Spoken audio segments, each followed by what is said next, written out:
নমস্কার বন্ধুরা, সম্পাস লাইফস্টাইলে আপনাদের সবাইকে স্বাগত। চলে এসেছি আরও একটি নতুন ভিডিও নিয়ে। আমার আজকের রেসিপি ম্যাঙ্গো লস্যি।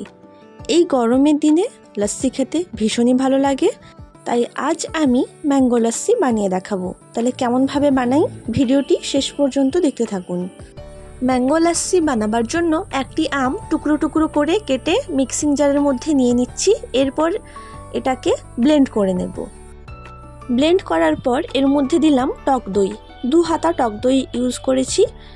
টক দই দেওয়ার পর এর মধ্যে দিয়ে দেব কিছুটা পরিমাণে দুধকে গরম করে ফুটিয়ে ঠান্ডা করে নেওয়ার পর এখানে দিলাম, আর দিয়ে দিলাম কিছুটা পরিমাণে এলাচ গুঁড়ো, দিয়ে দেব 4 চামচ চিনি, আর দিয়ে দেব 10 থেকে 12টা আইস কিউব।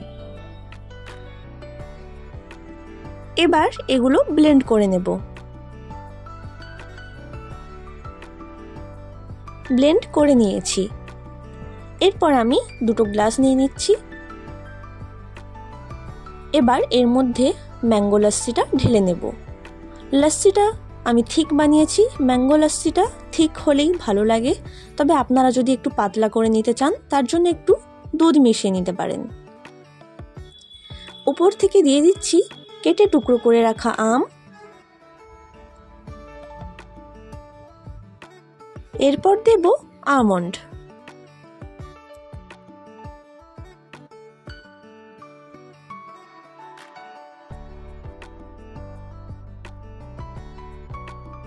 বাড়িতে বানানো ম্যাঙ্গো লস্যি তৈরি হয়ে গিয়েছে।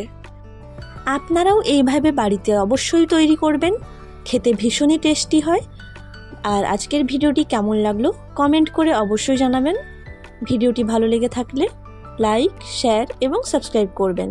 আর নতুন নতুন ভিডিও আপডেট পাওয়ার জন্য চ্যানেলের পাশে থাকা বেল আইকনটি ক্লিক করবেন।